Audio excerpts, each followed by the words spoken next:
Então, eu sou filho de Joaquim também, de Cecília. Nós somos 5 irmãos na nossa casa.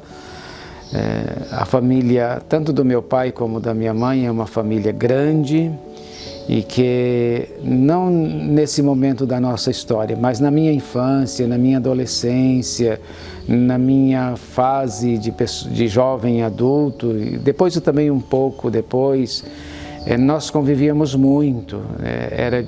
A gente tinha naquele mundo o costume de visitar os tios, de visitar os avós. Eu tinha avós paternos, não, maternos, paternos eu não tinha, meus avós eram maternos. Então ia na casa dos avós, ia na casa dos tios, brincava com os primos.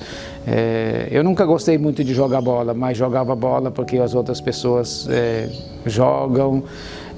Gostava também de fugir de casa de vez em quando. Minha mãe punha a gente para trabalhar, punha a gente para estudar, e como menino queria brincar e algumas vezes fugia de casa, né, para poder ir para os córregos. No meu tempo os córregos não eram poluídos, a gente banhava nos córregos então da cidade, e Mineiros tem alguns córregos e também rio, bem perto daqui inclusive. Então a vida era assim, com tranquilidade, de muita convivência. Os parentes vinham bastante na nossa casa, tínhamos primos que moravam na fazenda e depois eles vinham e ficavam na nossa casa, e aí a gente tinha que dormir todo mundo junto porque era muita gente. Então é uma família intensa, muito simples, dá muita convivência. E não tem nada de extraordinário na minha vida. Ontem na rádio eu estava dizendo sobre isso. Na minha vida não tem nada de extraordinário, é tudo comum da existência. No meu tempo não tinha televisão, no meu tempo não tinha celular, no meu tempo não tinha telefone fixo, aqui em Mineiros, de 2 números só, mas na nossa casa não tinha. Então a gente arranjava as coisas para fazer, além de estudar. Fabricávamos com os nossos brinquedos, com muita frequência a gente fabricava os brinquedos da gente. Então tinha criatividade, subia nas árvores e escondia nas árvores. Nossa casa era frente a uma praça que tem aqui em Mineiros, naquele tempo chamava Praça da Bandeira, hoje é José de Assis. Então era um lugar de muita confluência de pessoas, sobretudo nos domingos. Então era um lugar muito movimentado. Assim foi minha vida, de muita movimentação.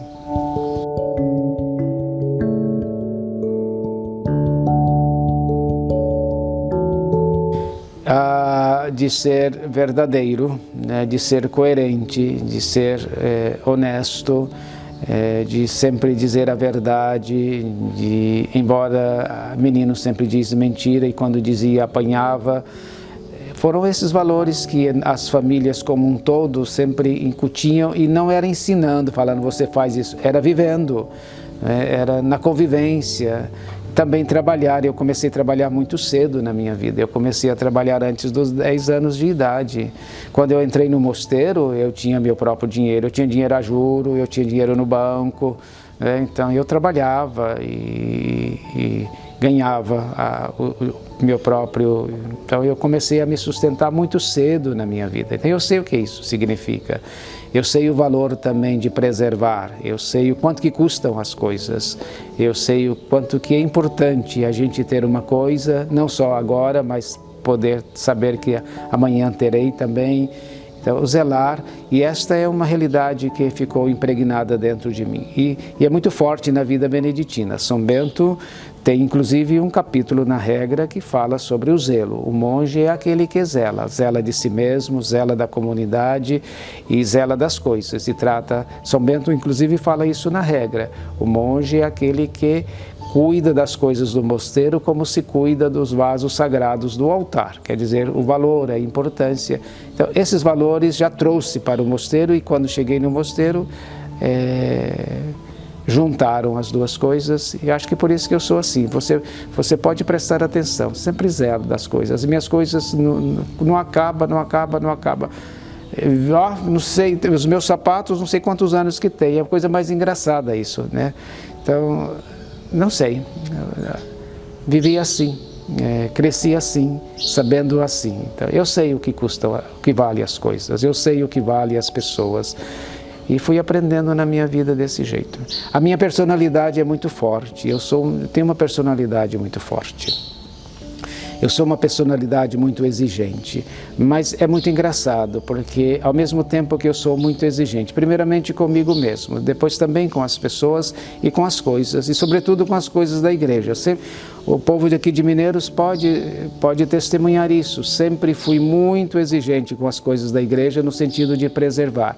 E também muito cioso com as coisas da igreja, desde que eu tenho consciência da minha vida, fui assim. Depois que fiquei padre também é desse jeito. Aquilo que é meu, aquilo que não é meu, não é meu. Aquilo que é meu, eu reparto. Aquilo que não é meu, eu peço licença, se posso, se não posso. E vivo minha vida desse jeito. Então, é por isso que eu penso, o bispo não vai ter nada de novidade, porque é assim, esses são valores da igreja, esses são valores para poder administrar bem. Ao mesmo tempo que eu sou muito exigente, mas também sou muito carinhoso, sou muito afetuoso, sem ficar dizendo, eu não sou meloso, né? Mas sem ficar dizendo, eu conheço o valor das pessoas, eu conheço a importância das pessoas. Eu tenho respeito para com as pessoas e eu respeito aquilo que elas fazem. É próprio de mim, é próprio de mim. Então, esse é o Joaquim que foi crescendo e foi continuando desse jeito. Eu também tenho a capacidade de esperar, de confiar. Quando a pessoa erra, eu não fico escandalizado que errou. Muito pelo contrário, eu fico dizendo, eu erro, você erra, nós erramos, e a graça de Deus sempre nos conserta, sempre nos reconstrói. A minha vida de padre foi assim. E a minha vida pessoal também.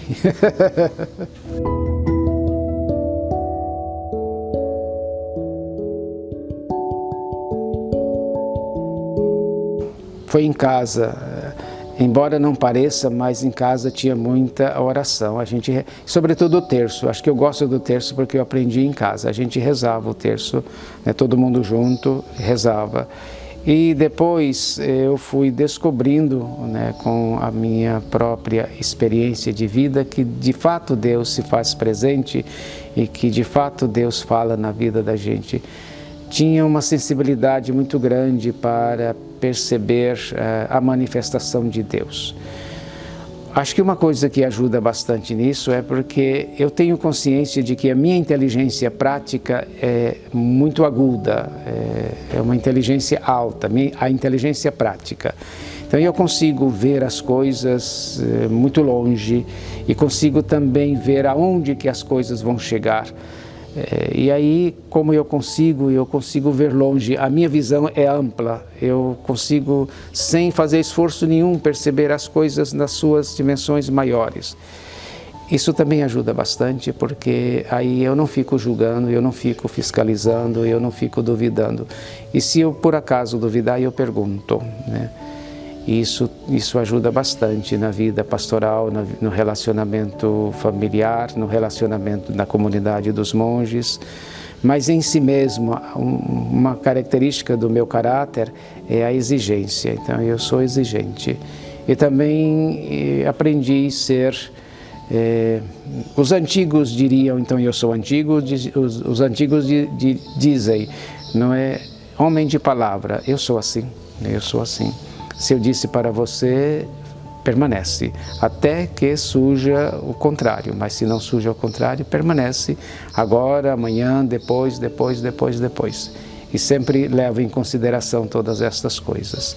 Pode ser que esta dimensão, que é característica da minha personalidade, não é alguma coisa que eu quis colocar dentro de mim, ajudou bastante na hora de conviver na paróquia, na hora de ser padre, na hora de ser religioso, não é, com o nosso povo.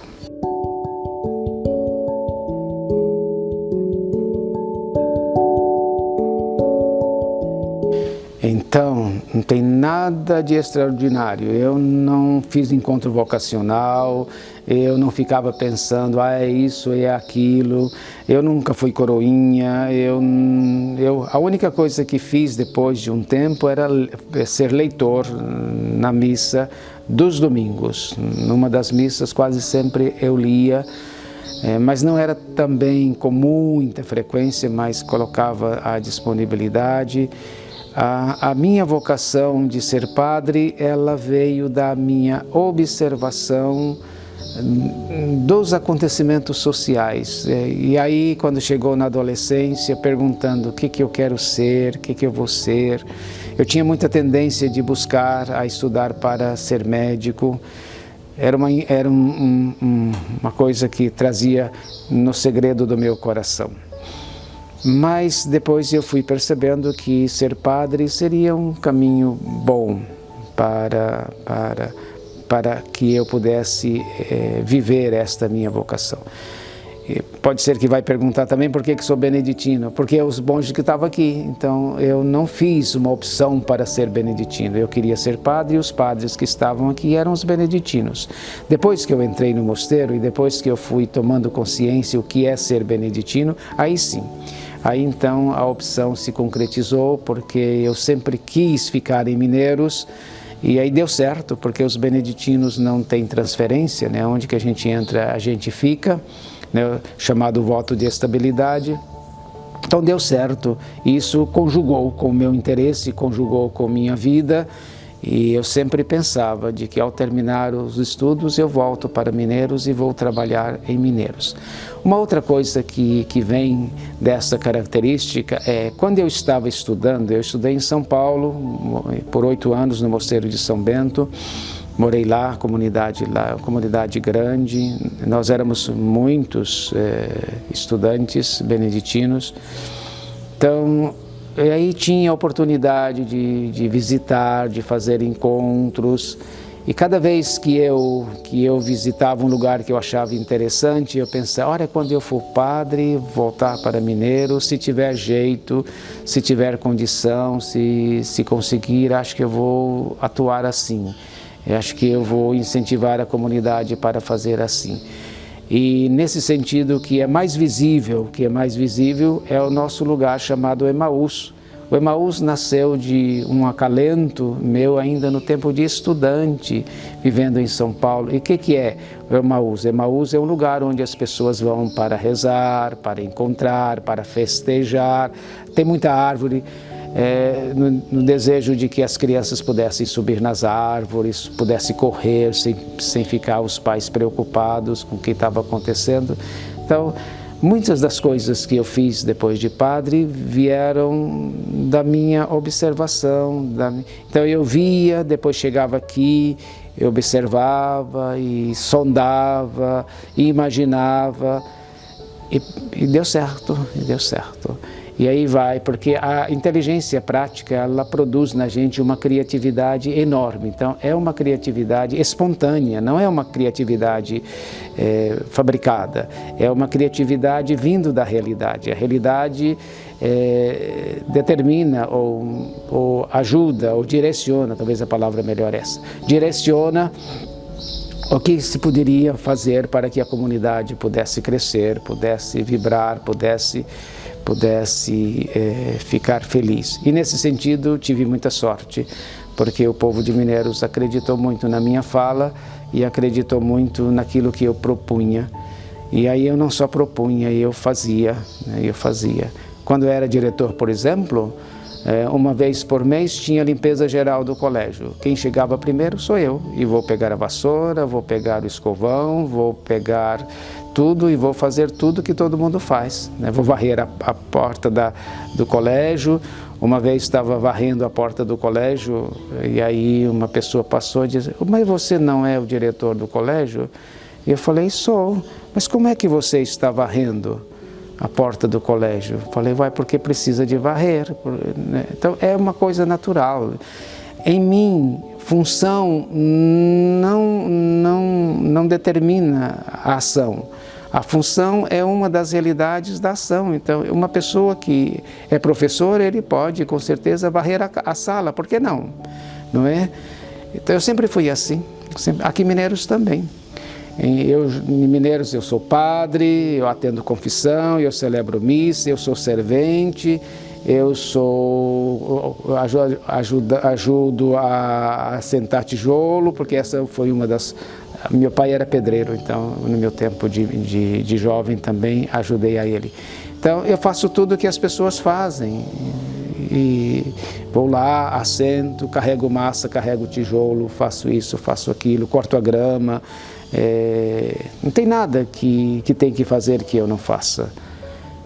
Foi assim, a minha vida foi assim. Eu estou em tudo que se tem que fazer.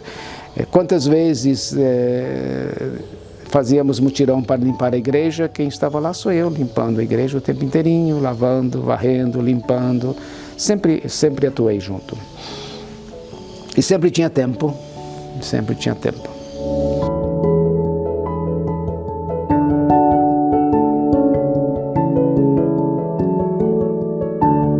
A minha maior alegria é de ter feito o que eu fiz e de ter feito não sozinho.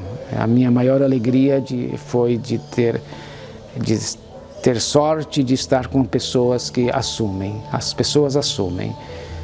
Eu vivi numa comunidade onde as pessoas assumiam, as pessoas estão juntas. Quem conhece o Emaús aqui vai ver, lá é grande, lá tem não sei quantos mil reais enfiado lá. Acho que, se não me engano, uns 5 milhões, se não for mais. E quando nós começamos lá, não tinha um centavo, nem um centavo. Nós fomos para lá, olhamos, era uma macega danada e não tem um centavo. O que vai fazer? Vamos começar. Sem dinheiro. Então, dinheiro, se a gente ficar pensando em dinheiro para fazer coisas na igreja, a gente não vai fazer nada, nada, nada, nada. Então, foi assim. E todas as outras coisas também foi assim. Eu estou em todas as construções importantes que tem a igreja, tanto a Paróquia Divino Espírito Santo como a Paróquia São Bento. Eu estou no meio dessas construções todas e grande parte delas não tinha dinheiro no início, mas nunca parou. Essa é uma coisa engraçada, né? Nunca parou, porque o povo está junto, porque o povo faz, porque o povo abraça. E aí fizemos. E a graça de Deus confirma-se, a graça... essa é outra coisa, eu nunca fiz nada sem perguntar a Nosso Senhor. O Senhor quer, o Senhor é da sua vontade, que o Senhor aprova e depois vai fazer. Porque se é da vontade de Deus e se não é o orgulho meu e da minha vontade, tudo vai dar certo. Então, todas as coisas que tem é assim. Então, vocês, padres novos, aprendam isso.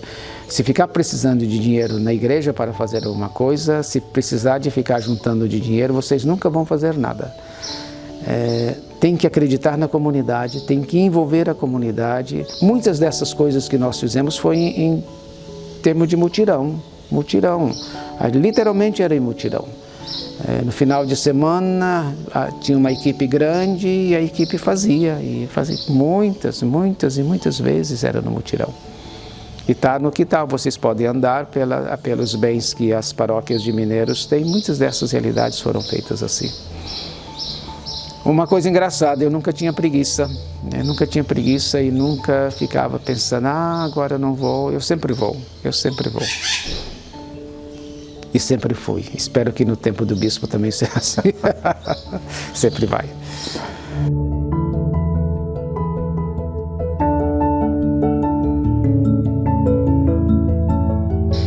Eu penso que o grande desafio da igreja de Jataí chama-se migração. O que é a migração? Tanto de gente chegando. E nossas cidades maiores, as partes dos bairros que estão sendo criados e que estão surgindo, não tem a presença da igreja, né? E às vezes eu penso que nós estamos demorando muito para estar lá. Às vezes a gente fica meio no comodismo, né? Não tem terreno. As nossas paróquias todas podem, por exemplo, comprar 2 terrenos naquele bairro. Se não paga de uma vez, vai pagando a prestação como todo mundo paga. Isso não custa muito para a paróquia. Ou às vezes entrar com a quem pode.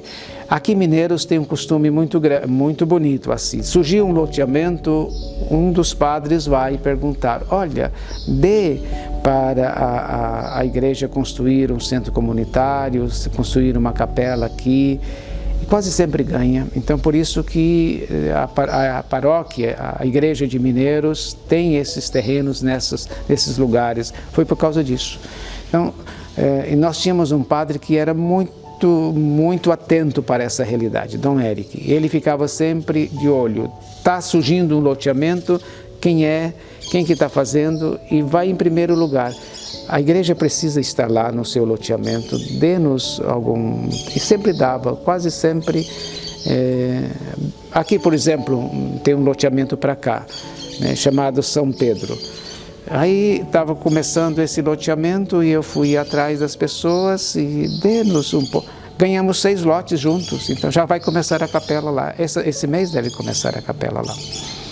Nasce assim, nasce dessa atenção. O padre é um homem e o religioso também, a religiosa também, o diácono, os seminaristas, né? É um homem atento ao que está acontecendo na cidade. Não fica focado só em paróquia, a igreja aqui. Não, mas o que está acontecendo na cidade. Onde que a cidade está indo? Onde que a cidade está chegando? E aí o padre chega junto. Porque se o padre não chegar junto, a cidade vai crescer e a igreja ficou restrita no seu ambiente, no seu momento. Então, eu penso que um dos grandes desafios da igreja da Diocese de Jataí é exatamente essas migrações, sobretudo nas cidades maiores, né? Então, nós estávamos andando em Rio Verde, né? Como é que fazer com Rio Verde, com toda aquela expansão? Então, Rio Verde, com certeza, teria que ter mais do que 10 paróquias, com certeza absoluta. Porque como é que vai dar catequese? Onde que você vai ensinar as crianças a catequese? Se a criança não sabe o que é a igreja, se a criança não aprende de criança a amar a igreja, se a criança não tem a convivência na catequese, como é que vai depois para a igreja? Um ou outro vai. Mas se você tem a catequese, se a criança está lá, se os pais enviam, a comunidade vai crescer, né? Porque a catequese traz esse dinamismo, traz essa força para a igreja. É nossa vivência daqui. Se você vir sábado aqui nessa igreja, de vez em quando eu fico olhando aqui, porque de fato é muito bonito, esse tanto de menino, e aí eles pulam, eles sobem nas árvores, eles jogam bola, eles conversam, eles brigam, eles gritam, e depois vai para o encontro catequético, ou saindo do encontro catequético faz. Então, todas as nossas comunidades aqui, pelo menos 2 salas de catequese tem, todas, sem exceção. Então, quando nós construímos, nós sempre pensamos na catequese. Essa é uma característica muito forte dos beneditinos aqui. E deu certo, porque a família vem, né? A família vem, os pais vêm e as crianças gostam, né? As crianças gostam. É desse jeito. Então, o desafio maior é a migração. O outro desafio grande que eu vejo é a extensão grande de nossas cidades, e eu penso que os padres ainda são poucos. Nós temos muito padres morando sozinho. Eu penso que isso não é bom, mesmo que nós podemos dizer, não, eles são do clero secular, tem a tendência de ficar mais sozinho. Eu penso que não é bom. A solidão hoje, ela pode ir entrando dentro da gente sem a gente perceber, porque com tantas atividades, com tantos meios de comunicação, você pega o seu celular, você vai no mundo inteiro na sua mão, mas isso pode dar uma certa ilusão de que eu estou junto com as outras pessoas, e não está. Então, um padre cansado, um padre que não reza, essa é outra coisa muito, muito importante para nós padres, né? Se nós não formos pessoas de oração, e profundamente de oração, a gente não vai porque são tantos os desafios, são tantas as frustrações, são tantas as exigências, são tantas as cobranças, que se a gente não tiver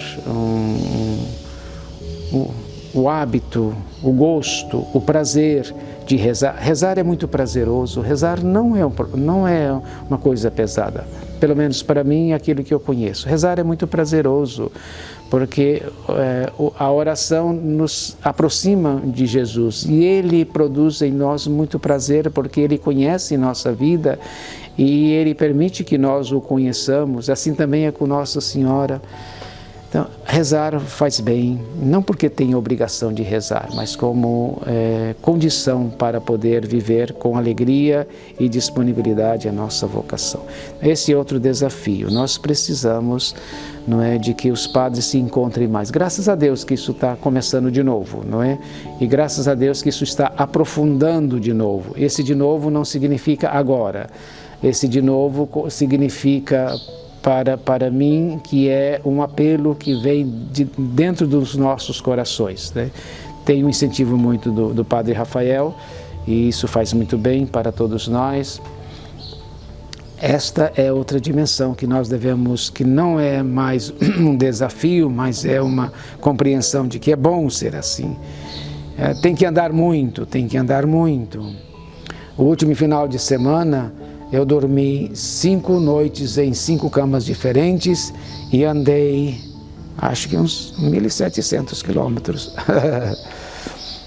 Tamanho é o apelo. Tamanho é... O que eu faço? Nada. Só fico junto com as pessoas, não faço nada. Eu não vou dizendo para os padres, você faz isso, você faz... Os padres sabem, os padres são inteligentes, eles conhecem suas paróquias, eles conhecem o seu povo, né? Então eu não preciso dizer aqui que você tem que fazer, como é que você tem que fazer. Eu simplesmente vou ficando. Às vezes um pergunta, às vezes um faz uma colocação, mas vem do padre, não vem de mim, né?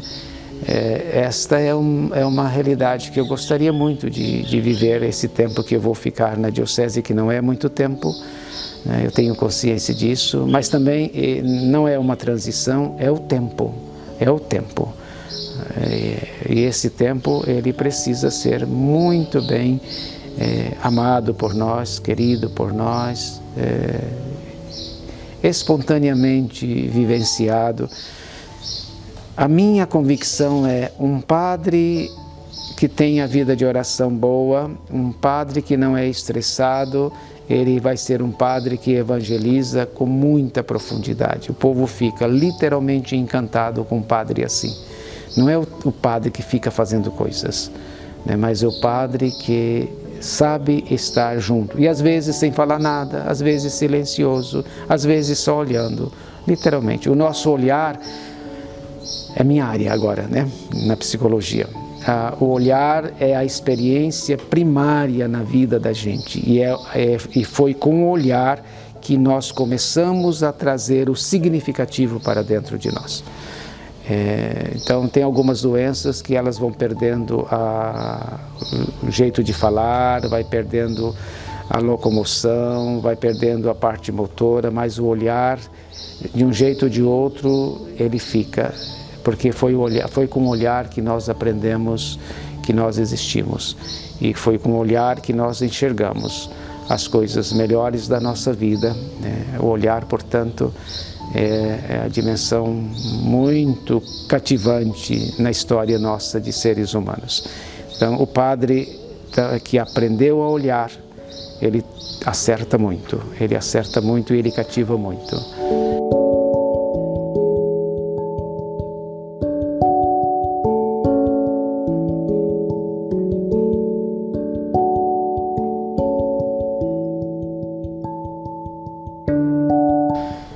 O meu sonho é de que Deus seja profundamente amado.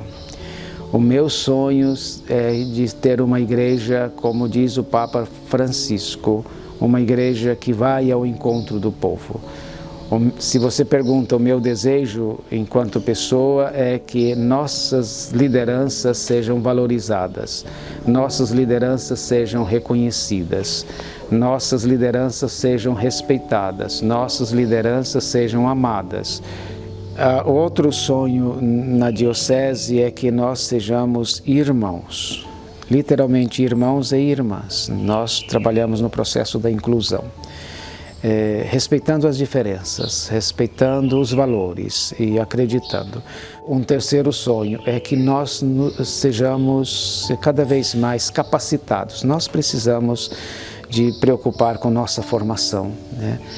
Nossa formação é muito importante e é precisa dela, tanto a formação no sentido individualizado como a formação do grupo como um todo. Nós precisamos cuidar da nossa formação, porque o padre não é uma pessoa inesgotável, ele cansa, ele esgota, e aí também, se a gente não forma, a nossa homilia vai ficando de qualquer jeito. Se a gente não forma, a gente não vai tendo, saber o que o mundo está acontecendo, como que faz. Se a gente não forma, a gente não dá conta de conversar com as pessoas. Nós não podemos esquecer que nas nossas missas hoje tem pessoas das mais diversas profissões, pessoas que têm graduação, pessoa que tem pós-graduação, pessoa que tem mestrado, pessoa que tem doutorado, pós-doutorado, pós-pós-doutorado. Então, nas nossas comunidades tem todo esse tipo de gente. E se a nossa homilia é rasa, ou se a nossa homilia é ficar falando, sem planejar, sem conhecimento, sem vida de oração, sem convicção, não dá, né? Não dá. E aí as pessoas não vêm mais. E aí é preciso e todo mundo merece uma homilia simples, objetiva, mas densa, no sentido de que tem vida, tem convicção, tem conteúdo, tem consciência. A minha outra sonho é de que nós trabalhemos pelas vocações, não só para as vocações de ser padre, mas as vocações de ser religiosa, de ser religioso, de ser diácono, né, a vocação ao diaconato permanente. Acho que esses desafios nós deveríamos abraçar com todas as forças e dar a todos eles condições necessárias para que eles possam desenvolver os seus dons, suas qualidades. Os dois estudantes que estão aqui, nós já conversamos em particular, e eu já os incentivei, não é, fazendo os seus estudos e também valorizando os dons. Eu penso que a igreja deveria cada vez mais valorizar os dons de cada um dos seus membros, padres, religiosos, religiosas, e valorizá-los, deixar com que eles também exerçam esses dons.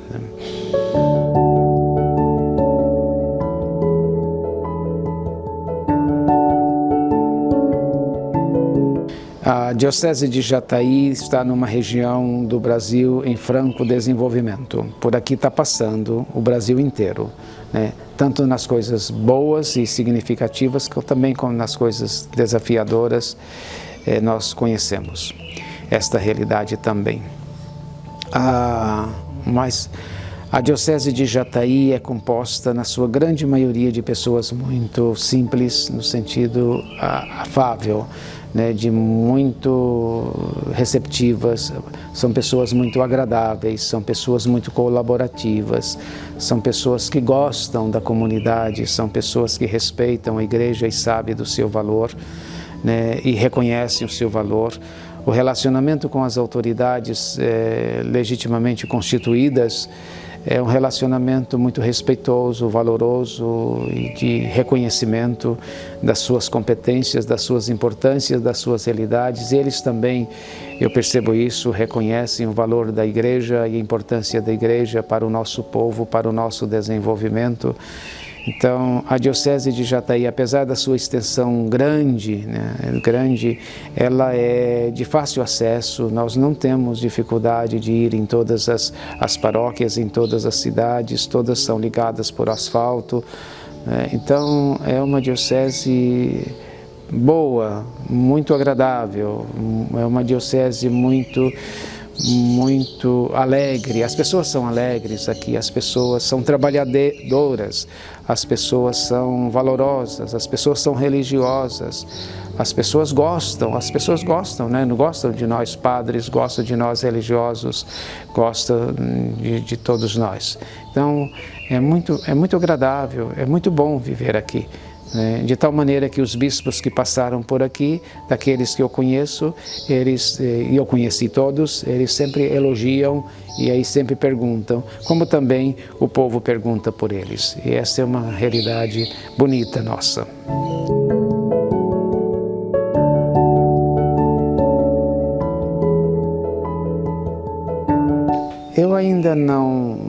Eu não fico pensando nisso não, porque se a cruz vier no sentido de dificuldades e no sentido... Nós somos muitos, eu não sou sozinho, não é? Eu não sou sozinho, nós somos muitos. E aí a gente senta, a gente conversa, a gente divide, a gente fala. E Nosso Senhor não pede aquilo que a gente não dá conta de responder. Então Ele não pede aquilo que a gente não dá conta de resolver. E a gente vai resolvendo, e a gente vai vivendo. O mais importante é de que nós tenhamos sempre a alegria de saber que a cruz é um processo de libertação. A cruz nos educa, a cruz nos liberta, a cruz nos endireita, e a cruz nos educa, e a cruz nos leva a desejar ainda mais a misericórdia de Deus. A cruz, ela nos ajuda a entender o quanto que Deus está presente em nossa vida, também, né? Também. O próprio Jesus Cristo externou isso de maneira muito clara, nesta compreensão de dizer, faça sempre a sua vontade. E fazer a vontade de Deus é o que nós poderíamos desejar de mais profundamente dentro de nós. As outras realidades, elas vêm e elas vão. A vontade de Deus, ela chega, ela permanece e ela nos liberta e ela nos salva.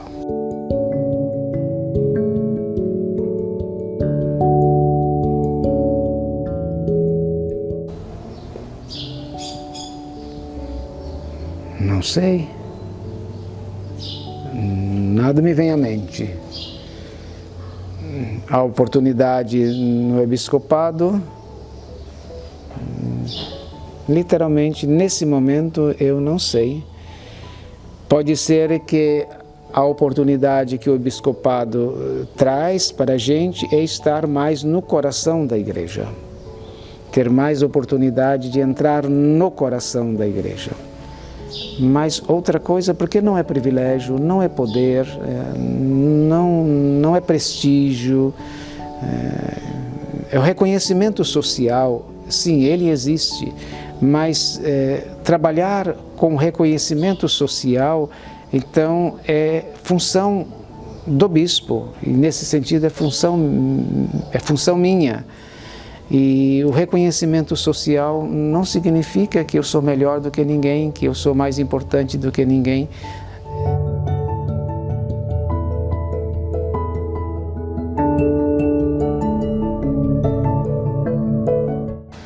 A história foi assim. A secretária do Núncio me ligou no dia 6, no dia 6 do mês passado, dizendo assim, Dom Joaquim, o Núncio quer falar com o senhor para tratar de problemas administrativos da diocese. Então, tá bom. Aí eu pensei comigo, meu Deus, que negócio de problemas administrativos da diocese. Então, eu não tenho conhecimento de nenhum problema administrativo da diocese. Aí depois marcou o horário, chegou no horário, foi também assim, face a face, sem estar presente, através dos meios de comunicação. Então ele chegou, me cumprimentou, chegou rindo, e eu também, e eu falei, muito prazer de conhecer o senhor. De fato, eu rezo para o Núncio todo dia, porque eu imagino os desafios que ele encontra, nesse nosso mundo inteiro, como eu rezo para o Papa todos os dias, como eu rezo para vocês todos os dias, como eu rezo para o povo todos os dias, como eu rezo também para mim todos os dias, para os monges, para a minha família, todos os dias. Mas eu rezo para o Núncio com muita frequência. Então eu disse, muito prazer, senhor Núncio, o senhor fica sabendo que eu rezo para o senhor com muita frequência Eu usei um superlativo que agora eu não dou conta de falar para ele. Então ele riu, né? Aí ele conversou, a uma certa altura ele me mostrou um negócio que eu não dei, um documento que eu não consegui ver. Ele falou assim: esta aqui é a nomeação do Papa Francisco para bispo de Jataí, esta pessoa aqui. E aí começamos, ele conversei. A uma certa altura eu disse para o núncio: senhor núncio, será que o senhor podia dizer quem é o bispo de Jataí? Porque eu já estou ficando muito curioso de saber. Aí ele falou: estou conversando com ele. Aí eu pensei: meu Jesus, misericórdia. Então eu fiquei, tá bom. Eu não falei nada, eu fiquei assim. Aí nós conversamos. Aí antes de terminar ele disse: agora eu preciso que o senhor me diga se o senhor aceita ou não. Depois de toda essa conversa descontraída, eu disse: tá bom, já estou aqui fico. Foi assim, numa maneira muito natural, muito espontânea. Ele foi muito simpático comigo, muito, mas muito mesmo, muito amável, muito perto. Parecia que nós conhecíamos há muito tempo. Foi muito agradável. Então não foi um susto, não foi um trauma, foi natural.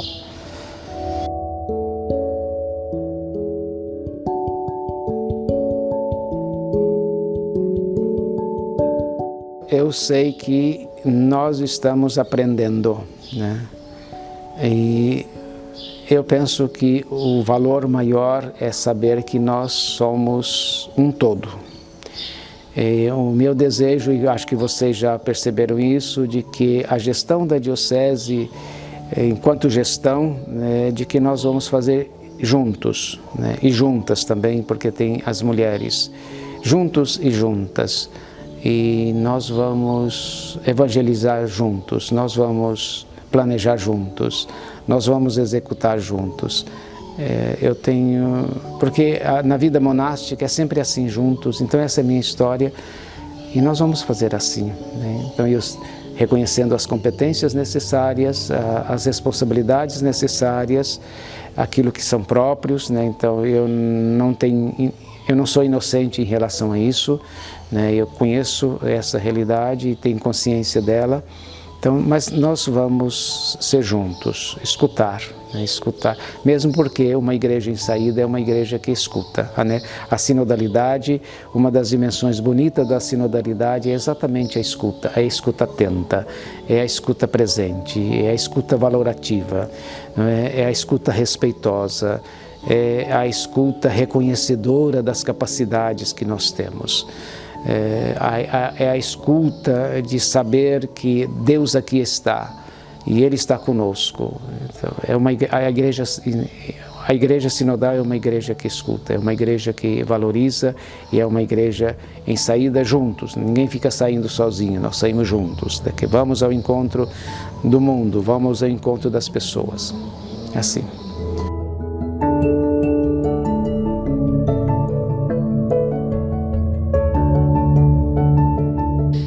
Reconheço a importância, reconheço o valor, reconheço o que elas podem fazer e eu penso que quanto mais nós, e sobretudo vocês que têm a facilidade de mexer nesse universo e valorizar a pastoral da comunicação, por exemplo, valorizar as rádios que a diocese tem, e outros meios de comunicação é de fato muito importante, porque os meios de comunicação chegam onde nós gastamos muito tempo para chegar. Agora que nós precisamos nos capacitar mais, nós precisamos aprender as técnicas e nós inclusive precisamos de aprender o jeito como fala na frente de uma câmera, por exemplo.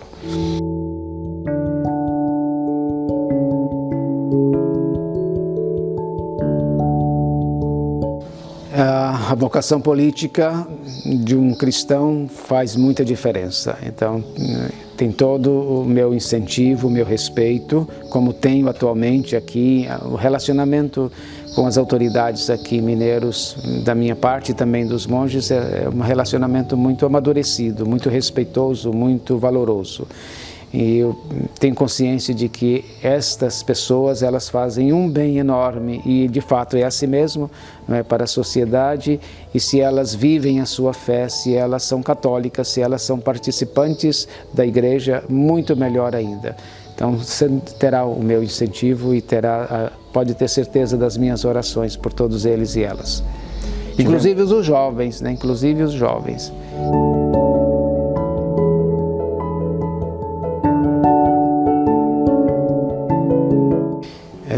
Dizer a todos eles e elas o nosso muito obrigado e dizer para todos eles e elas do valor que tem, da importância que tem, do reconhecimento que tem, e incentivar que vocês participem cada vez mais, e incentivar os padres para que queiram, busquem o envolvimento dos leigos, confiam na liderança dos leigos.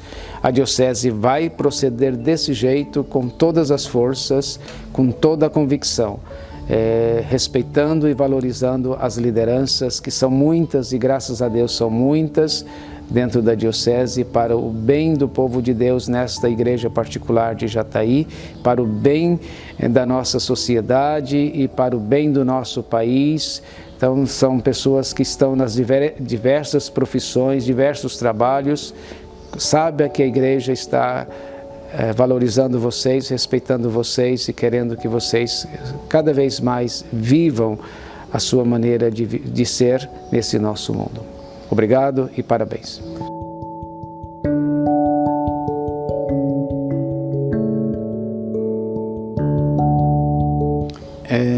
Já visitei todo mundo, né, e eles e elas sabem que nós somos religiosos e com os nossos carismas diferentes para a riqueza da diocese.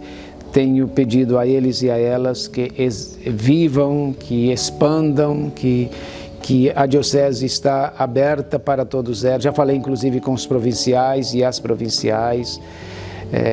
Tenho um desejo muito grande para a vida religiosa aqui na diocese, que abram casa de formação aqui na diocese. E tenho um desejo muito grande, agora falando para vocês, do clero secular, que nós possamos também começar a trabalhar o programa vocacional e o desempenho e as motivações vocacionais para serem religiosos, religiosas, padres, diáconos, que nós façamos juntos. Que nós façamos juntos, né? E que no sentido de que trabalhemos, tenhamos uma pastoral vocacional orgânica, coparticipativa e também cada vez mais dinâmica. Ontem mesmo, conversando com uma provincial, eu disse para ela assim: pensa se sua congregação não pode enviar formandos para cá. Um dia, quem sabe, nós tenhamos a formação em conjunto, porque esta é minha. Trabalhei na vida inteira na vida religiosa, aqui em Goiás e fora de Goiás, na formação, nos encontros, nos retiros. Então, e dá certo, né? É muito bom a gente viver nesta unidade. É uma igreja com seus carismas, é a mesma igreja com seus carismas, com seus dons, com suas diversidades, não é? Esta riqueza da igreja, se ela for cada vez mais forte na diocese, tenhamos convicção absoluta de que a diocese de Jataí ganhará e ganhará muito. Nós já fomos mais de 80 religiosos na diocese, não sei quantas, com mais de... Uma vez eu tinha esses números, mais de 14 ou 15 diferentes congregações na diocese. Então era uma riqueza muito grande. E ainda pode ser e deve ser, se Deus quiser.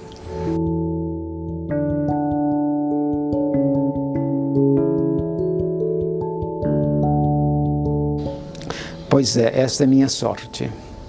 E este é também a riqueza que tenho, né, de estar no meio de vocês todos, e que são pessoas muito simples, muito presentes, muito acessíveis. O clero da diocese de Jataí é um clero muito atento, muito atuante, muito fácil no relacionamento, muito receptivo, muito agradável.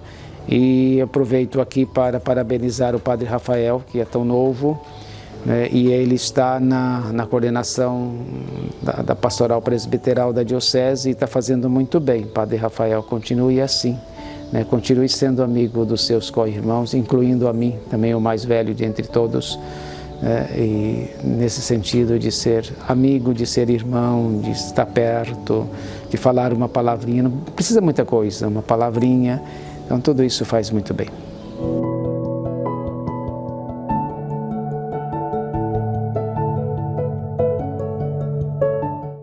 Eu me lembro que eu falei a vocês que a única coisa que eu pedia para que tudo acontecesse, que tudo fosse festa, no sentido de envolvimento, no sentido de alegria, no sentido da espontaneidade, no sentido de estarem disponíveis. E eu estou vendo que vocês estão indo além de todas essas realidades.